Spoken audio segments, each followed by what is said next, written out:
near the old town site of Auburn, Colorado. There's an old defunct town. It no longer exists. There's some farms here. It's a cornfield. Another hot day here in Colorado. See how this road follows this way back onto the main road there. This road used to cross these railroad tracks right around here, going straight. Back in December 14th, 1961. God, it would have been, yeah, somewhere right here. So the road would have gone straight that way. And if you can imagine stopping, you're in a school bus, you have to look way down this line at a very weird angle. You can see down that way fine, but that way it'd be very difficult to be standing straight here and then looking down this line. Yeah. So December 14th, 1961, a GMC school bus, Auburn. This little town of Auburn used to have their own little school, but Greeley reorganized their school district in 1960. They closed the Auburn school, so the kids were bused into Greeley and Evans, Colorado, which is just a few miles that way.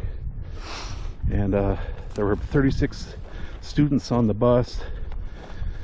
The bus driver, Dwayne Harms, isn't that an interesting name? Dwayne Harms, H-A-R-M-S, was driving the bus. It was 6 degrees. There's 36 students on the bus. A lot of the students, some of the students, there would have been about 50, but some of the students were sick. They didn't go to school that day. A couple students missed the bus. There were 36 students. He didn't see a train. The city of Denver, which came from Sterling at 80 miles an hour. The bus crept over the railroad tracks, and the train basically rear-ended that bus, killing 20 kids. December 14th, 1961. Horrible time for those parents and those other students. The train conductor, his name was Herbert Summers. They said he didn't blow his whistle, but he claimed he did. But the bus driver said he didn't see the train coming down the tracks. So he went over those tracks, and he said he came to a complete stop, but really nobody knows what the truth is, what happened that day. And killing 20 kids. Dwayne Harms was charged 20 counts manslaughter, but he was acquitted. He was found not guilty. But a lot of the parents considered him still guilty. So he moved to Riverside, California with his wife and daughter. His wife was Judy, his daughter was Linda.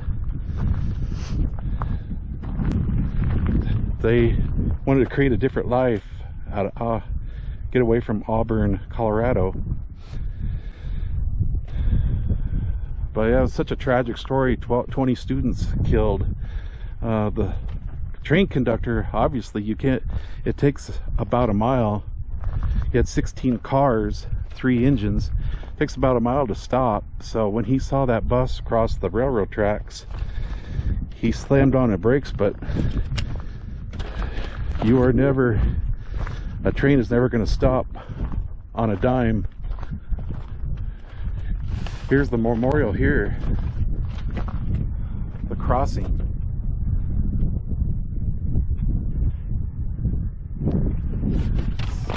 There's Catherine and Mark Allen Bantner.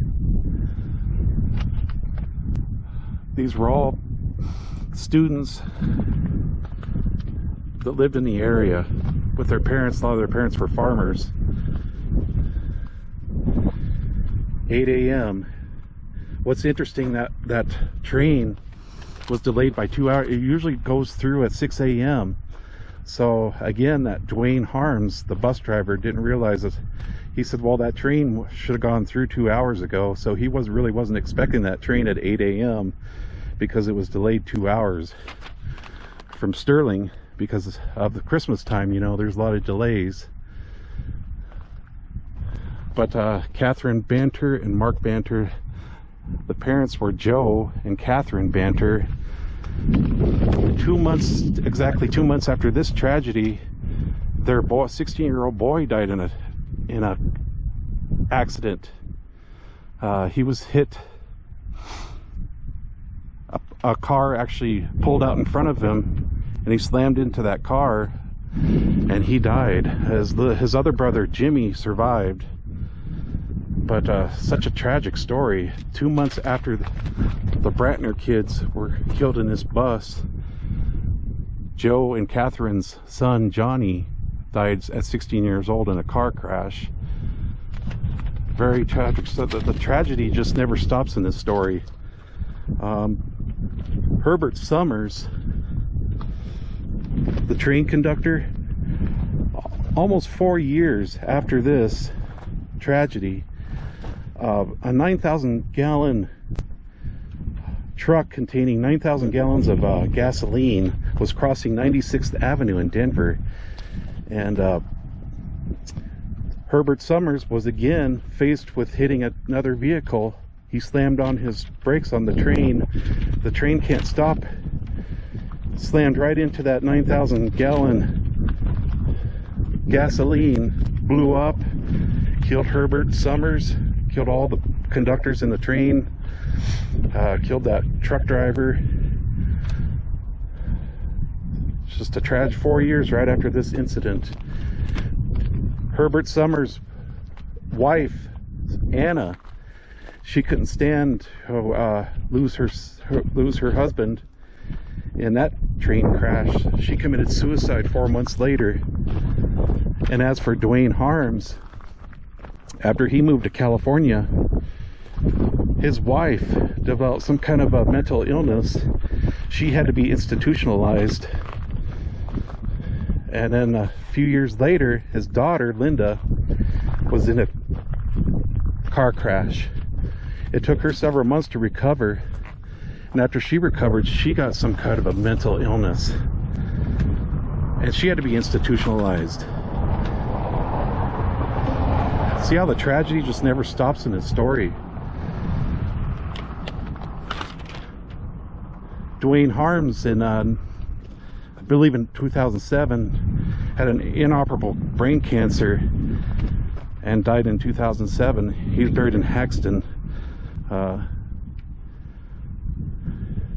Herbert Summers is buried in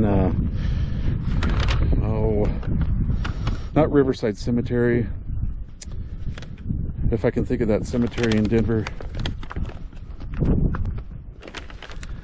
Anyway, he's buried in Denver, Herbert Summers, with his wife. And I don't, Dwayne's wife and daughter, I don't know if they might still be living, because I can't find any evidence where they are buried. Tragic story.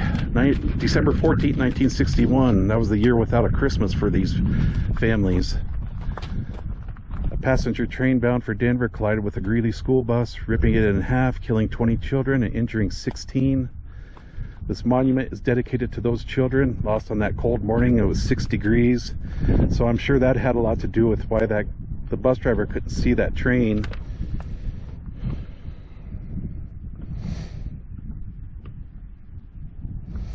And the bodies of these children, there was a makeshift morgue, the Greeley Armory, and that was the same makeshift morgue for Flight 629 in the basement there. I need to do a video on that, on the Greeley Armory. All right, what a beautiful day here in Colorado. But I just want to let you know the Auburn bus crash. Some people have left little toys for these children.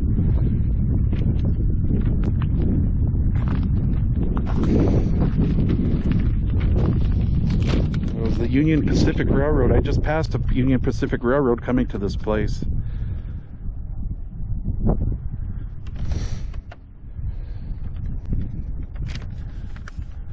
Herbert Summers is buried in Fairmount Cemetery, Denver. Dwayne is buried in Haxton Cemetery. A lot of these kids are buried in different cemeteries, Lynn Grove, Sunset, a lot of different types, a lot of different ones in the region. Let's see, let's read this. For more information, Rocky Mountain News 33-part series, The Crossing by Kevin Vaughn, published January 23rd, 2007 through March 2nd, 2007. All right, tragic story. God bless everyone. Take care. Live every moment.